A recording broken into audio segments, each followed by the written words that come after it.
Okay, so now we're going to do that part of the exhaust, or all of that button up. Here's the anyway. I promise you guys a shot of coolant lines. How do I get you? That's that. We're back with another car 101. Okay, people. Let's play this beat. As you can see, things are that's right. We were doing another Cars 101 episode.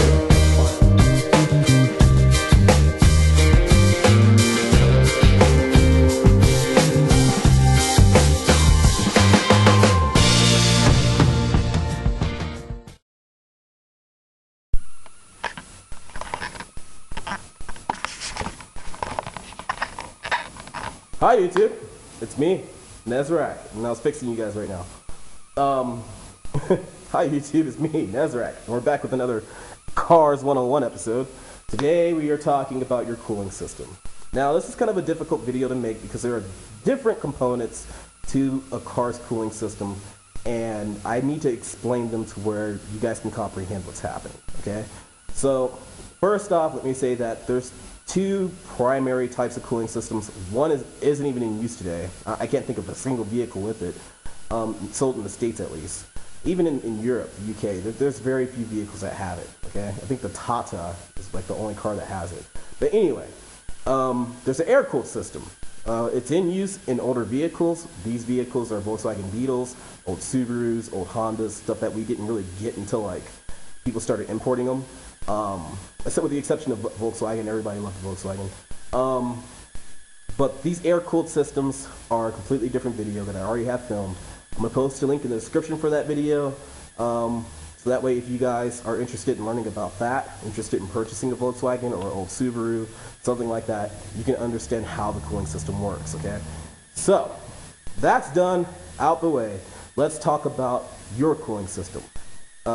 99 out of 100 people are going to agree with me when I say your cooling system because this is the liquid cooled system, okay? Now your liquid cooled system is filled with a 50-50 mix of water and coolant, okay? Coolant is a very deceptive name. Another video, another time. But 50-50 mix of water and coolant, okay? There are three main components to your cooling system, okay? That is your thermostat, which regulates the temperature of your engine, your radiator, which actually cools your coolant, and your water pump, which is pretty much the key to everything, okay? So we're gonna start off with your thermostat. Your thermostat essentially operates, it's a mechanically driven system, not even system, a device is a better way to say it, or mechanism, better way to say it, to where once the pressure gets so high in your cooling system, it decides to let the system cycle the coolant, okay? So part of your cooling system, part of your coolant reservoir, your coolant reserve will be in the engine getting warmed up, and the other bit will be in your radiator getting cooled down. Once it gets so hot in your engine, your thermostat will switch those two around, okay? And it's not like, you know, they completely switch it around or something like that. It's just a flow, okay? It's the easier way to say it.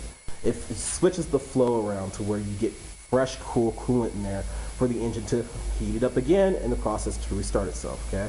So, I kind of explained it a little bit, but your water pump actually creates the volume for the system, okay? When I say volume, it doesn't necessarily create pressure, okay? It's not like a water hose. If you put your thumb over the hole that your water pump was operating over, it wouldn't just start spurting out all over the place. It would just start moving in a different direction. But what it does is it creates volume. It creates movement of the coolant. The coolant otherwise would just stay still, it would stagnate, and you just burn off all the coolant in your engine. The coolant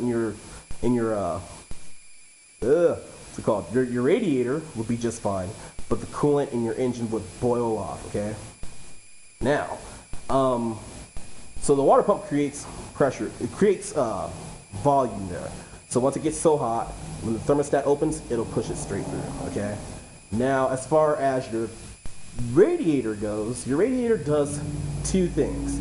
A, it cools the coolant. It has a reservoir up top and a reservoir at the bottom, okay? There's a space at the reservoir up top to where these little things stick out and they have these passageways through them, okay? I don't even know how to explain it. These little veins, is the easiest way to say it. These passageways are thin and they allow coolant to drip through once it gets so high at the top. Now when it starts to drip down to the bottom reservoir, what happens is that travel and air flowing through your radiator will pull the heat out of that cooling, okay? Very effective way of cooling.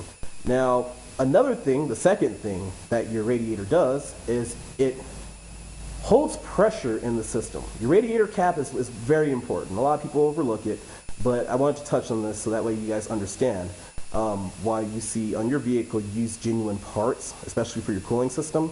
It's because your radiator cap is meant to keep your system pressurized, okay? Without your system being pressurized, your engine will literally start boiling off the water, okay? It'll start boiling off your coolant. And what the pressure, what the radiator cap does is create pressure. Now, I'm not sure if any of you guys paid attention in physics or science or chemistry, whichever class this would qualify for. But when water or any substance is under pressure, a greater amount of pressure, it wants to stay in liquid form. It's the same thing for your cooling system. Your coolant will stay in liquid form if it's under pressure. If you were to take off your radiator cap, eventually your engine will just start boiling that crap off. No problem, okay?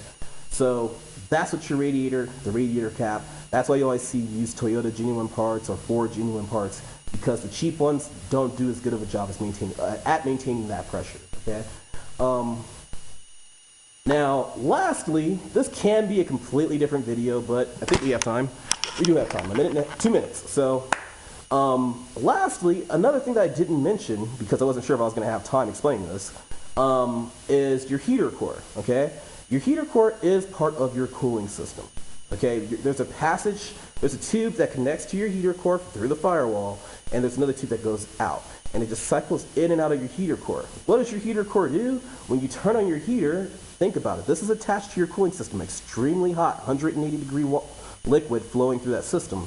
Your heater core pretty much heats up the air that's blown through it through your car's blower motor, okay, through its duct system, the plenums that are in your dashboard, okay? And that's how your heater works. It just pretty much blows air through there, and the heater core heats it up because there's little passageways through the heater core.